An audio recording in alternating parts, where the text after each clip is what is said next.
Tarmac de l'aéroport international de Ndjili à Kinshasa. Un homme blanc, en soutane blanche, croix dorée vissée sur la poitrine, vient de descendre de l'avion, se met à genoux et embrasse le sol d'Afrique qui l'accueille pour la première fois. Nous sommes à Kinshasa, 2 mai 1980. Jean-Paul II est en tournée en Afrique. Juillet 1969, le pape Paul VI est le premier pape à fouler le sol africain à Kampala en Ouganda. Jean-Paul II, qui revendique l'héritage spirituel et politique de ses deux prédécesseurs, annonce au cours d'une audience avec la communauté africaine de Rome, conduite par le cardinal béninois Bernardin Gantin, le 2 février 1980, sa volonté de se rendre en Afrique. Il souhaite accorder une place de choix aux églises en développement et notamment celle d'Afrique. Pour ce premier voyage, le souverain pontife va se rendre successivement au Zaïre, actuel RDC, au Congo-Brazzaville, au Kenya, au Ghana, en Haute-Volta, actuel Burkina Faso, et en Côte d'Ivoire. À son arrivée à Kinshasa, aux côtés de Monseigneur Eduardo Rovida, du président zaïrois Mobutu Sese Seko, le président de la conférence épiscopale du Zaïre, le cardinal Joseph Albert Maloula, est à la tête d'une foule immense venue accueillir le vicaire du Christ. Le pape remercie le peuple zaïrois pour son accueil. Il exhorte les autres peuples à apprendre à recevoir des peuples africains. Il insiste pour que les questions africaines soient l'affaire des Africains et qu'ils ne subissent plus la pression ou l'ingérence de quelques blocs ou groupements d'intérêts que ce soit. Après cette première tournée africaine, le souverain pontife effectuera 40 voyages pendant son règne. Il visitera notamment en 1990 la ville de Yamoussoukro en Côte d'Ivoire pour y recevoir la basilique construite par feu Félix Houphouët-Boigny. Le pape Jean-Paul II, de son vrai nom, Karol Józef Wojtyła, est né le 18 mai 1920 à Wodowice, près de Varsovie en Pologne.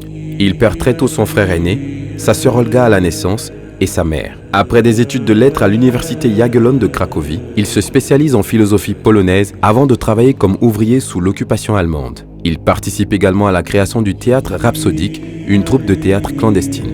À la mort en 1941 de son père, dernier membre de sa famille, il décide de devenir prêtre et en octobre 1942 entre au séminaire clandestin que l'archevêque a organisé malgré l'interdiction allemande de former de nouveaux prêtres. L'Allemagne nazie est en effet maître de la Pologne depuis le début de la Seconde Guerre mondiale en 1939. Lors de la libération de Cracovie en 1945 par l'armée soviétique, il retrouve sa liberté de mouvement et est ordonné prêtre le 1er octobre 1946 et le cardinal Sapieha l'envoie aussitôt compléter sa formation à l'Angelicum de Rome.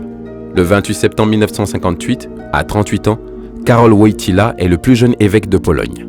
Il choisit sa devise « Totus tuus » qui signifie « tout à toi », illustration de sa dévotion à la Vierge Marie.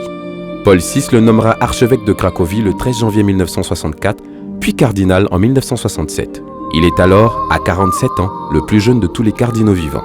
Karol Wojtyła est élu le 16 octobre 1978, pape de l'Église catholique romaine, au 8e tour de scrutin.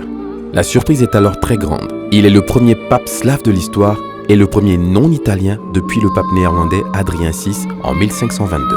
Jean-Paul II se démarque dans la succession des papes par sa nationalité, son âge et sa condition d'ancien athlète. Surtout, il vient d'un pays communiste au-delà du rideau de fer. Il choisit le nom de Jean-Paul II en continuité avec ses trois prédécesseurs immédiats, Jean XXIII, Paul VI et Jean-Paul I. Premier pape à se rendre dans une mosquée, il effectue une visite en août 1985 à Casablanca au Maroc et parle devant 80 000 musulmans.